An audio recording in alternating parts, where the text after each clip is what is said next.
Buenos días, amados hermanos, hermanas. El Señor les bendiga grandemente esta mañana.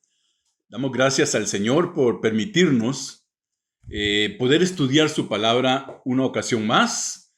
Es un gozo, hermanos y hermanas, poder traerles lo que el Señor tiene en su mensaje para cada uno de nosotros. Y en esta escuela dominical, que es la primera que doy como el pastor de la iglesia, es un gozo y es una bendición, hermanos.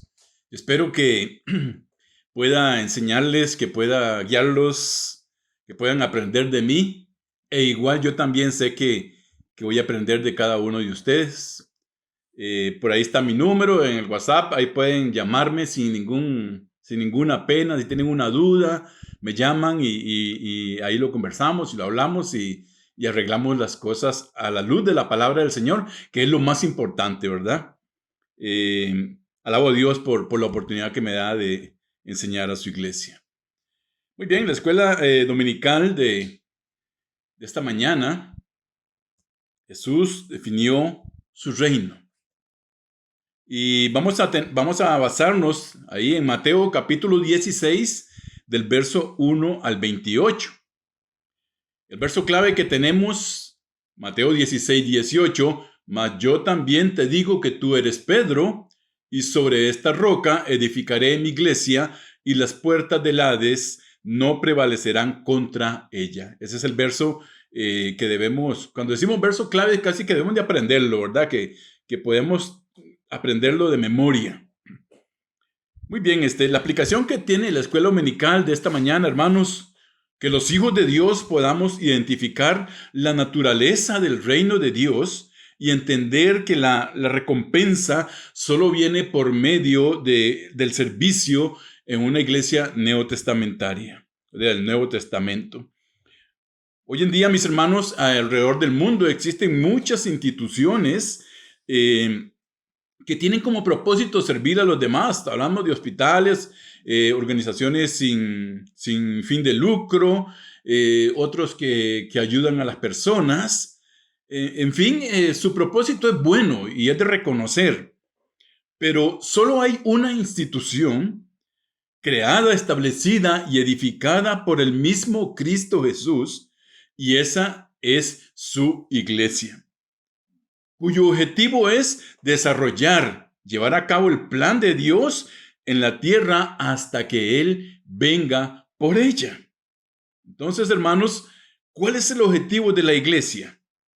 Dice, llevar a cabo el plan de Dios, ¿verdad? Nada más, llevar a cabo el plan de Dios. O sea, predicar su palabra, ayudar a los necesitados, trabajar y trabajar por el Señor, y no hay otro más. O sea, cuando una iglesia deja de llevar el plan de Dios para dedicarse a hacer plata o para construir templos o para que cosas que también, pues digamos, pueden ser buenas, pero no es el objetivo, no es lo que el Señor, para lo que el Señor organizó su iglesia.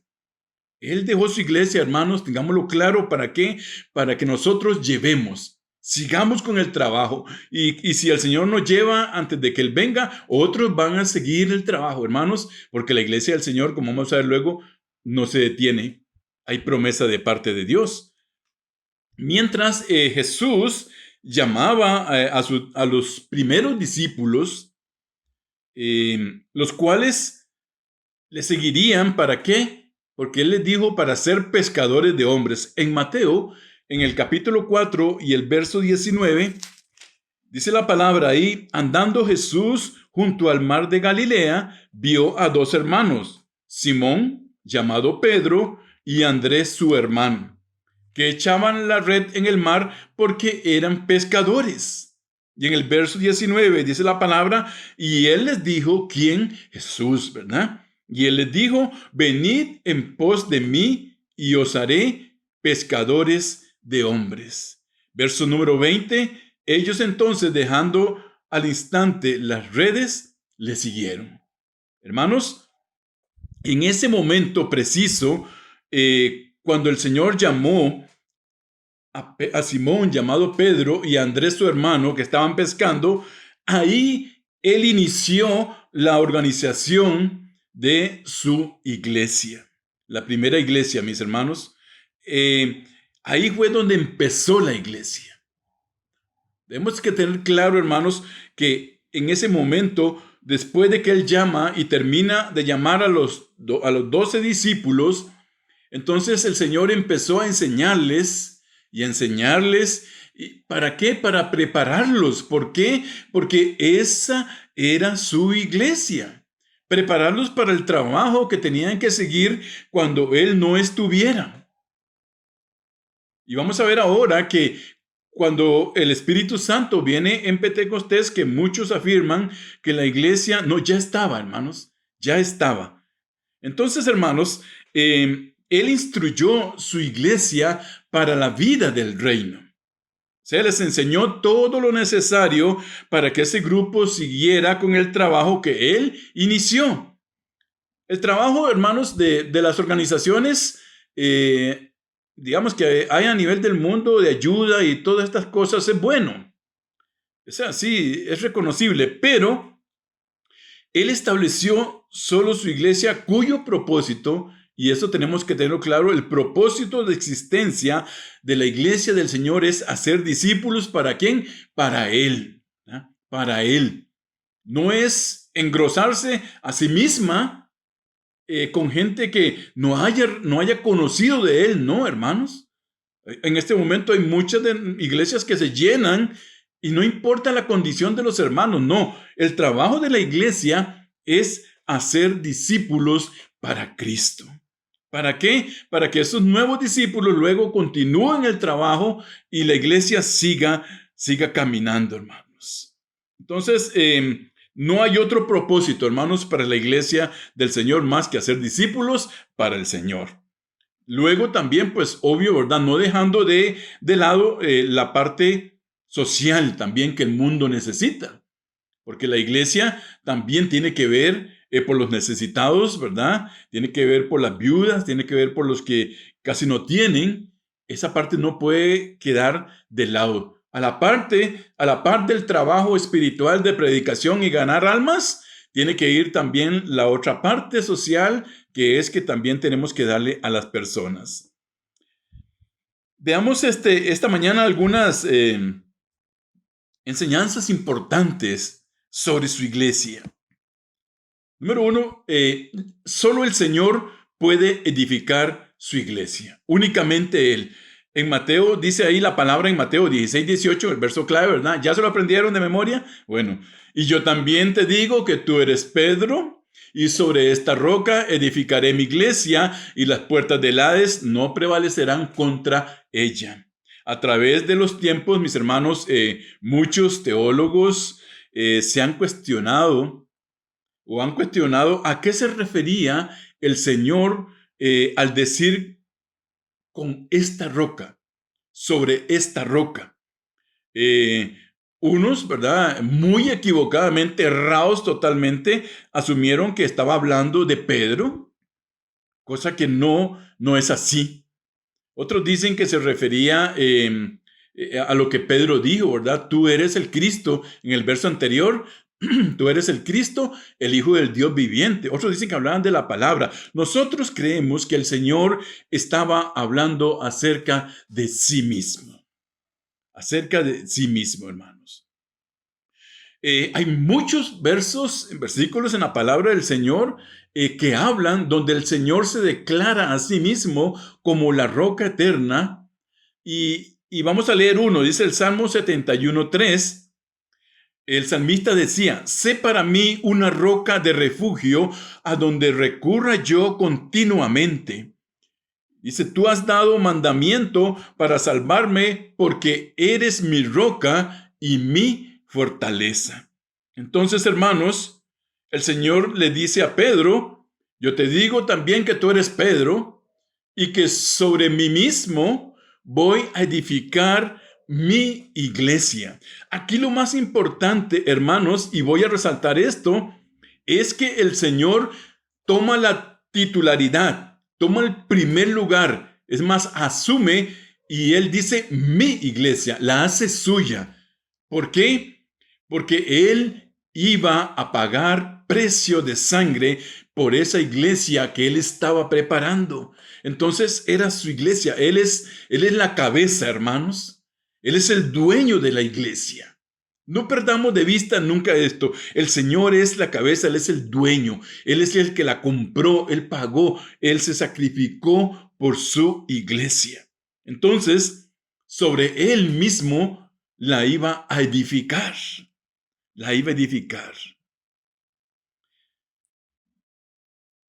Esto significa, mis hermanos, entonces que si es su iglesia, porque Él la fundó, la estableció y la edificó, la sustentó también, además de comprarla con su sangre, dice la palabra en Hechos 20:28, por tanto mirad por vosotros y por todo el rebaño que el Espíritu Santo os ha puesto por obispos para apacentar la iglesia del Señor, la cual Él ganó por su propia sangre. Está clara la palabra del Señor, ¿verdad? Por eso Él dice, sobre esta roca, sobre mí, yo voy a edificar mi iglesia, hermanos. Nadie puede tomar el lugar de Cristo y decir, esta es mi iglesia. Porque no, la iglesia le pertenece al Señor. Es de Él. Y aquí hacía la salvedad, ¿verdad? Hablándole a los pastores. Y llamándoles la atención, diciéndoles, miren ustedes. O sea, velen sus ojos, tengan sus oídos atentos por todo el rebaño que el Espíritu Santo os ha puesto por obispos, ¿verdad? Por guías. O sea, tengan cuidado. Entonces, eso es lo que se estaba enseñando aquí. Tengan cuidado con lo que ustedes van a enseñar. Tengan cuidado de cómo ustedes van a guiar mi iglesia. ¿Por qué? Porque yo la gané, dice, a precio de mi propia sangre, dice el Señor. O sea, Él la compró. Entonces nos llama a nosotros ¿a qué? A tener cuidado de cómo nosotros guiamos la iglesia del Señor, hermanos. Hay dos verbos, aquí vamos a ver dos verbos importantes. Que son establecer y prevalecer. Y vamos a verlo más detalladamente. Inclusive, hermanos, este estudio lo vamos a continuar el próximo domingo si el Señor no viene antes. Yo siempre digo esto porque en cualquier momento el Señor viene, ¿verdad? Por eso que he hablado, tenemos que estar listos, preparados, ¿verdad? Para cuando Él venga. Vamos a seguir, ¿por qué? Porque está tan rico esto, hay tanta enseñanza, hermanos, que no se puede pasarle así por encima. Yo cuando me metí en este estudio y me metí, yo encontré tantas cosas que yo dije, no puede ser. Tenemos que ir lento, hermanos. Yo quiero que como su pastor, ustedes puedan aprender, quedar claros, bien claros. No tenemos por qué correr, sino que queden claros con la enseñanza y que ustedes puedan también luego aplicarla a sus vidas. Entonces, dice, edificaré mi iglesia. Cuando Jesús dijo esto, ya había organizado su iglesia. Él dijo, yo la voy a edificar. Queda claro que su iglesia, hermanos, ahora venimos acá, no se organizó en Pentecostés. Ahí lo que hubo fue el cumplimiento de la promesa que se había hecho de que su iglesia recibiría el poder, ¿verdad? Y me perdonan porque a veces creo que estoy predicando, ¿verdad? Pero estoy enseñando. Ahí en Pentecostés, la iglesia recibió la promesa del Señor Jesús. Dice en Hechos capítulo 1 y el verso 8, pero recibiréis poder cuando haya venido sobre vosotros el Espíritu Santo y me seréis testigos en Jerusalén y en toda Judea y en Samaria y hasta lo último de la tierra. La promesa también que el Señor le dio a su iglesia de que no los dejaría solos, ¿verdad? Porque se dio en Pentecostés el dar el Espíritu Santo a su iglesia, hermanos, porque antes el Señor mismo estaba con su iglesia. Él los sustentaba, Él los enseñaba, Él los guiaba, Él los estaba preparando, pero una vez que Él partió, entonces hizo esa promesa que está en Juan capítulo 14, versos 16 y 17, dice, y yo rogaré al Padre, hablando el Señor, ¿verdad? Y os dará otro consolador. ¿Ya? La palabra dice otro. O sea que cuando Él estaba con su iglesia, Él era el consolador. Dice, y os dará otro consolador para que esté con vosotros para siempre. El Espíritu de verdad, y ahí una vez, ¿verdad? Lo pone ahí, el Espíritu de verdad, al cual el mundo no puede recibir porque no le ve, ni le conoce, pero vosotros le conocéis porque mora en vosotros y estará en vosotros para siempre. Gloria al Señor por su palabra, ¿verdad? Por esa promesa tan bella. Porque el mundo dice, no le puede recibir porque no le ve. Porque cuando nosotros recibimos al Señor, somos bautizados con su Espíritu.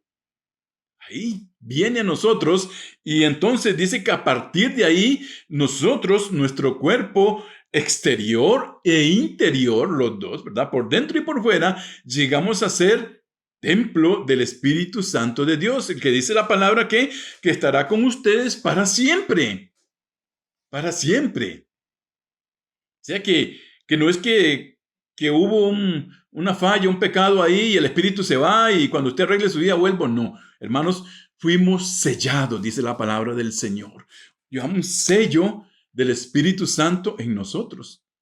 Y estará con nosotros, dice que somos la iglesia del Señor para siempre. Estará con nosotros. Hoy está con nosotros y es el que nos guía, hermanos. ¿Hasta dónde?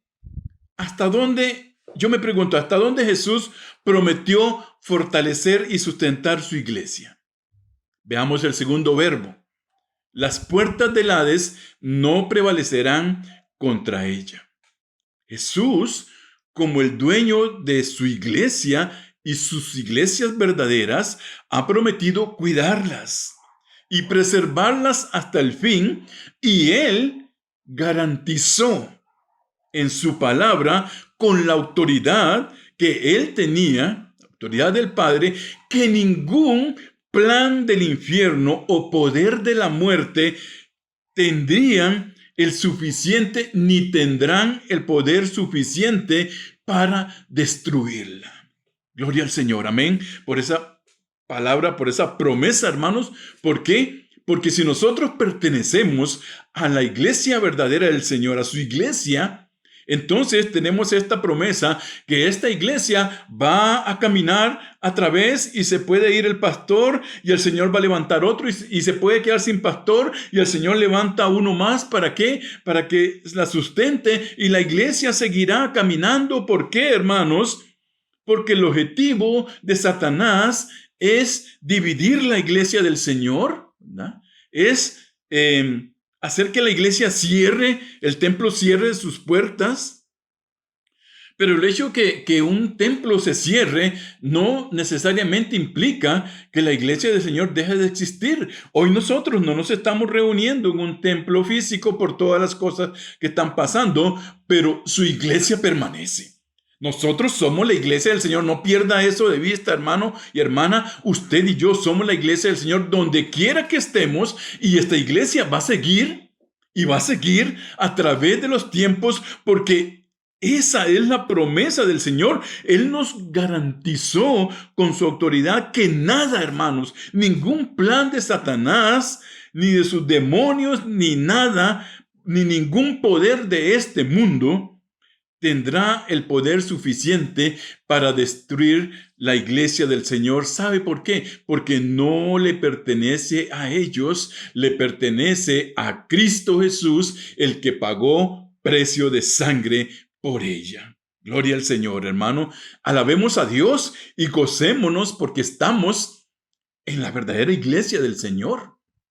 El próximo miércoles vamos a iniciar con un estudio para seguir con esto acerca de la iglesia más, porque somos la iglesia, ¿qué hacemos? Todo esto es lindo para acuerpar lo que estamos enseñando este domingo, esta mañana, hermanos. Ok, entonces Si somos parte de la iglesia del Señor, entonces usted y yo le pertenecemos a Jesús. ¿Sí? Somos parte, Él nos compró, dice, ya no somos nosotros nuestros, sino que ahora le pertenecemos a Él. ¿Entendemos por qué ahora nosotros no podemos hacer, perdonando la palabra, no podemos hacer lo que nos dé la gana? ¿Verdad? No. ¿Por qué? Porque usted y yo ya no nos pertenecemos a nosotros. Cristo pagó precio de sangre para que nosotros alcanzásemos salvación, y cuando nosotros conocimos al Señor, pasamos a ser propiedad de Él.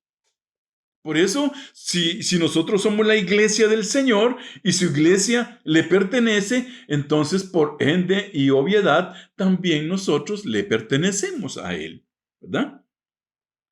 La cabeza legítima es el ungido de Dios, hermanos. Esto nos enseña entonces, hermanos, que si somos su iglesia, debemos confiarle que sea Él el que la construya y sustente mientras avanzamos en el reino.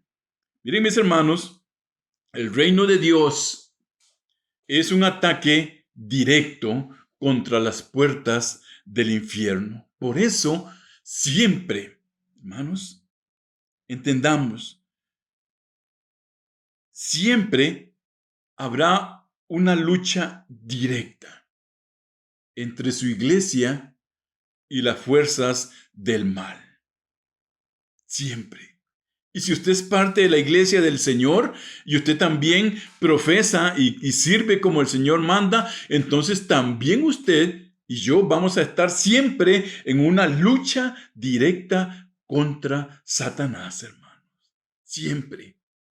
Siempre. Él no se va a cansar de tratar de destruir la iglesia del Señor, pero no puede, hermanos, porque la promesa del Señor es más grande. Entonces, tenemos que confiar que sea Él, Señor, el que la construya, ¿verdad? Que sea Él, que Él la sustente mientras la iglesia camina. Hermanos, no es el pastor el que construye la iglesia. No. Aunque muchos lo han hecho así y han tomado el lugar del Señor, no. Dios mismo es el que debe construir, guiar, sustentar su iglesia. Nosotros somos el medio para que su iglesia reciba la palabra que Él tiene para nosotros. Nada más, hermanos, somos el medio, ¿verdad? Entonces, hermanos, entendamos que no nos encontramos siguiendo, ¿verdad?, a un profeta, a un apóstol, a un predicador, a quien sea. Estamos siguiendo a Jesucristo mismo, hermanos, a Él mismo. Estamos siguiéndole a Él. Gloria sea su nombre, hermanos. El crecimiento de la iglesia no puede ni debe estar en pensamientos u opiniones humanas, o del que guía, o del que ayuda. No, hermanos. O sea, el crecimiento de la iglesia no puede estar en lo que yo crea. El crecimiento de la iglesia le pertenece a Él, y Él la hará crecer con su poder y a su tiempo, hermanos. Entonces, ¿cuál es el rol de los miembros de la iglesia? ¿Cuál es el rol? Testificar de su amor, de su poder y su deidad, hermanos. Ese es el trabajo de cada uno de nosotros, ¿verdad? Testificar de su amor, ¿cómo? Hablándole al mundo de Cristo, de su poder, que ellos puedan ver el cambio que Cristo hizo en nosotros, y su deidad, enseñándoles que su palabra es verdad. Tenemos que hacer eso nos toca a nosotros, hermanos, y el encargado de dar el crecimiento será el Señor, ¿verdad? Que dice la palabra que nosotros tenemos que hacer el trabajo, tenemos que trabajar, y el Señor dice, añadirá a su iglesia a los que son y van a ser salvos. Cuando la iglesia en Hechos capítulo 1 y los capítulos subsiguientes inició su trabajo, dice que ellos compartían, alababan a Dios, vivían una vida cristiana preciosa, ayudaban a los necesitados. Dice que la gente había conmoción en la región por lo que estaban haciendo y la iglesia crecía. El Señor añadía a la iglesia los que habían de ser salvos. ¿Por qué? ¿Por el trabajo o por las obras de los que estaban? No, es porque su iglesia estaba haciendo el trabajo que Él les había enviado a hacer. El crecimiento no lo damos nosotros, Él añade a su iglesia, ¿verdad? No debemos de esforzarnos nosotros en hacer crecer el número. Y cuando digo esto es que no tenemos que enseñar, predicar, ¿verdad? No, sí. Sino esforzarnos humanamente en que sea grande el número, sino esperar que el Señor sea el que haga grande ese número, hermanos, ¿verdad? Entonces, Él irá, hermanos, la irá construyendo cuando su iglesia camina. Cuando su iglesia camina. Hasta aquí vamos a llegar esta mañana con esta parte. Y yo espero, hermano y hermana, que a usted le haya quedado claro, ¿verdad? Cuando le pregunten a usted, bueno, ¿y cuándo inició la iglesia? O sea, ¿cuándo iniciaron ustedes? Que ustedes puedan tener claro, ¿verdad? Esos versos, hermanos, cuando el Señor llamó en Mateo 4:19, ¿verdad? Que tengamos esos versos donde el Señor llamó y le podamos explicar a las personas dónde el Señor inició. Que le podamos explicar a la gente también cuándo la iglesia recibió el poder para seguir predicando, ¿verdad? Que le podamos explicar a las personas por qué el Espíritu Santo no fue dado antes que el Señor partiera. ¿Por qué? Porque Él era el Consolador y dice, enviaré otro Consolador. Estas cosas, hermanos, que aunque quizás las hayamos oído algunas veces, no dejan de ser importante que nosotros las manejemos al dedillo. Que las manejemos, hermanos. Que las tengamos aquí. ¿Ah? Que las tengamos acá.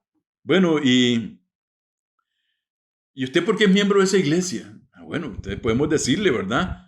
Porque el Señor me compró a precio de sangre, porque yo recibí al Señor en mi corazón, porque yo me bauticé, porque me añadí a una iglesia, porque ahora soy miembro. Todas esas cosas, hermanos, que podamos manejarlas, ¿verdad? Como miembros de la iglesia que somos, tenemos que manejarlas fácilmente con sus citas bíblicas. No es nada más que, así por ahí que el Señor llamó a unos, no. Que podamos decirle es, no, mire, en Mateo 4:19 dice que el Señor andando junto al mar llamó a 2 hermanos y ahí inició su iglesia.